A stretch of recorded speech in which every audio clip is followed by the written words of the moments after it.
Le journal sur Camnews 24, mesdames, messieurs, bienvenue. Sécurité transfrontalière, comment en découdre avec les auteurs de l'insécurité qui prévaut dans nos frontières. Voilà le prétexte qui vient de revenir dans la commune de Yago, à l'extrême nord du Cameroun. Les autorités tchadiennes et camerounaises en charge d'établir la paix dans ce territoire.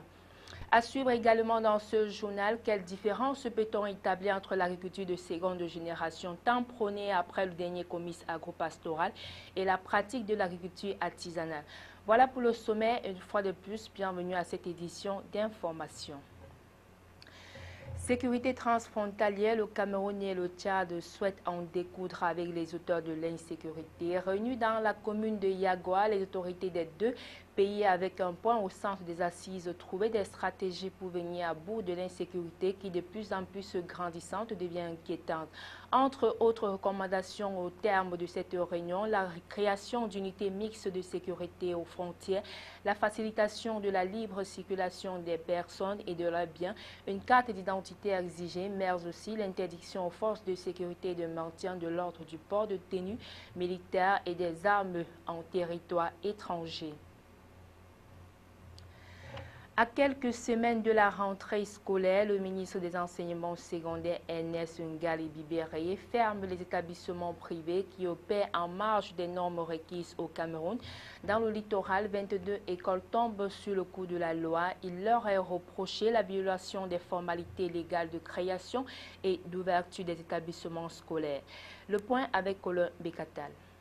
Il n'y aura pas de rentrée scolaire le 5 septembre prochain pour ces 73 établissements fermés par le ministre des Enseignements secondaires. Jean-Ernest Massenanga les Bibéré les a mis hors course pour violation des formalités légales de création et d'ouverture. Dans la région du littoral, par exemple, 11 écoles ont été frappées dans le département du Mungo par l'arrêté ministériel du 12 août dernier. 10 établissements sont concernés dans le département du Vouri et dans le Nkam. C'est le collège bilingue polyvalent Saint-Pascal qui a été indexé. Ernest Ngali Bibéré, ministre des Enseignements secondaires, s'appuie ainsi sur le décret numéro 2008/3040 PM du 15 décembre 2008 fixant les modalités d'organisation et de fonctionnement de l'enseignement privé au Cameroun, mais aussi le rapport de la mission conjointe d'examen et de clarification de la situation administrative de certains établissements privés présumés clandestins pour le compte de l'année scolaire 2016-2017. Sur l'ensemble du territoire national, c'est environ 70 établissements qui ont été suspendus, dont 21 dans le sud-ouest, 14 dans le centre, 10 dans le nord-ouest, 3 à l'est, 2 à l'ouest et 1 dans le sud. À en croire la Brigade nationale de contrôle des établissements privés, est considéré clandestin tout collège qui n'existe pas dans le répertoire des établissements réguliers. Barrage hydroélectrique de Membele, la mise en eau réussie. Basile Atangana Kuna, ministre de l'eau et de l'énergie, vient de procéder au lancement de la mise en eau du barrage. C'est ainsi que le remplissage du réservoir principal de l'installation qui a démarré. Pour cela, il faudrait plus de 10 jours pour obtenir les 80 millions de mètres cubes nécessaires et pour observer la résistance des ouvrages de retenue d'eau. Reportage. En construction depuis 2012 dans la région du Sud Cameroun, le barrage hydroélectrique de Membele va produire dès juin 2017 211 MW destinés au réseau Interconnexion Sud. Cet ouvrage permettra de renforcer la politique du gouvernement en matière énergétique, étant donné qu'il procédera à la réduction du déficit actuel. Cette politique passera par la valorisation des ressources hydrauliques et la diversification des bassins de production que compte le pays, vu qu'il dispose déjà d'une production de 600 MW, dont 200 provient du barrage TDA et 380 de son Lolo. En prévision de cette mise en eau effective, le texte de déclenchement de la lame a bien été effectué sur la supervision du chef de mission de maîtrise d'œuvre. Pendant ce temps, le montage des pylônes pour la ligne de transport d'énergie se poursuit. Le projet d'une valeur de 400 milliards de francs CFA environ devrait faciliter l'augmentation de l'offre énergétique au Cameroun en sécurisant notamment le réseau interconnecté.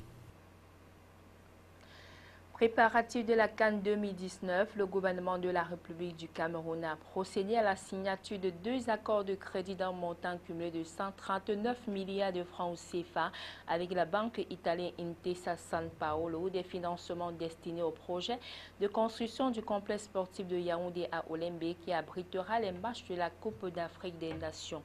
Le compte rendu de Salomon Foyer, Marcel Vondaben et Réticheux. Un stade d'une capacité de 6000 places assises, 2 terrains d'entraînement, l'aménagement des espaces commerciaux et des structures d'hébergement d'une capacité totale de 70 chambres. C'est l'architecture des futurs complexes multisports de Yaoundé pour lequel le gouvernement a signé ce mardi 16 août 2016 le 2e accord de crédit d'un montant cumulé de 139 milliards de francs CFA avec la banque italienne Intesa Sanpaolo. À travers ce document paraphé côté camerounais par Louis-Paul Motazé, le ministre de l'économie, de la planification et de l'aménagement du territoire, et côté italien par le chargé d'affaires de l'ambassade d'Italie, la banque italienne Intesa Sanpaolo s'engage à accompagner le Cameroun dans le financement du projet objet des présentes conventions et dont le coût global est estimé à 163 milliards de francs CFA. L'apport de l'institution financière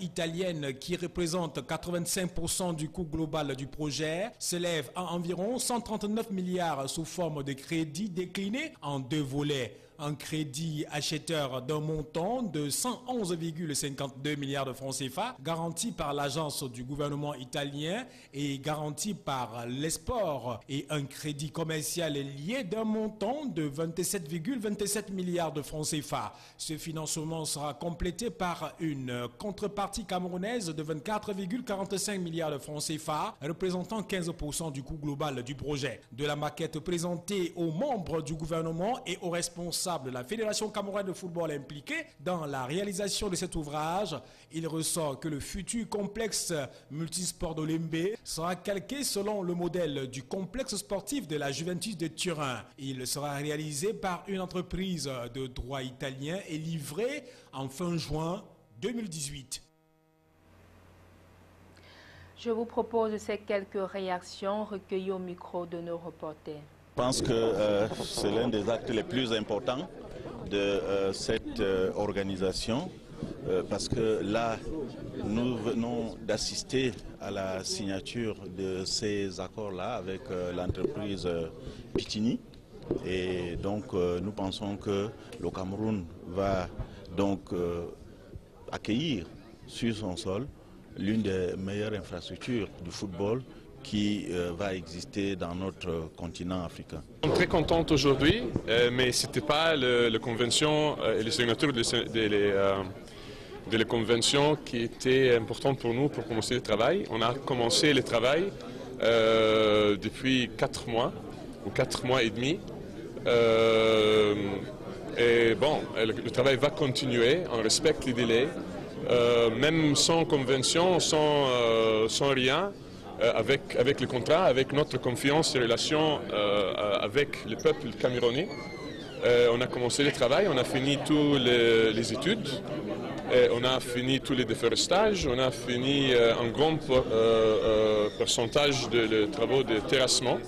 Et en fait, on va être prêt pour commencer avec les fondations et les structures dans quelques semaines, quoi. Depuis le dernier comice agropastoral au Cameroun, on entend parler de l'agriculture de seconde génération, encore appelée agriculture moderne.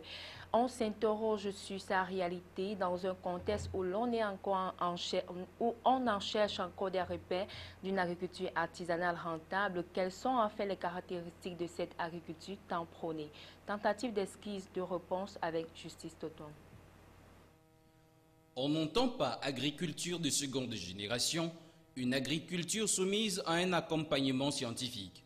Différente de l'agriculture de première génération ou artisanale, celle-ci prend en compte machines de culture, de récolte, voies de conditionnement des intrants agricoles.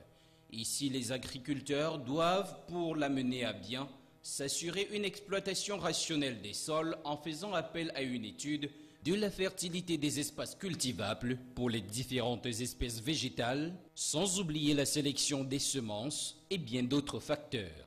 C'est sur cette voie que le Cameroun est engagé depuis le dernier comice agropastoral. C'est un cap, c'est une ambition noble, lancée par le chef de l'État au comice agropastoral national 2011 à Ibolova. C'est un processus, c'est une ambition, c'est un standard à atteindre. Contrairement à la pensée populaire, la transition de l'agriculture artisanale à l'agriculture de seconde génération n'est pas spontanée. Pour arriver à cette fin, il y a des étapes à franchir. Il y a un certain nombre d'obstacles à lever. Et c'est ce qui est fait depuis ce comice-là. Si ces projets qui donnent le financement aujourd'hui, si ces machines agricoles qui sont mises à la disposition des paysans artisans, parce que je vous annonce qu'ici dans le littoral, nous avons déjà un pool d'engins libres qui a 10 tracteurs de 75 chevaux vapeur chacun, des semoirs, des motopompes et beaucoup d'autres équipements motorisés de grande valeur. En somme, il ne serait pas convenable d'affirmer l'effectivité de l'agriculture moderne au Cameroun, malgré les améliorations en cours. Mais d'après le délégué régional du MINADER, le programme national harmonisé des techniques d'évolution et relatives avance sûrement, malgré quelques difficultés. C'est la fin de ce journal. Merci de votre fidélité et bonne suite des programmes sur CamNews 24.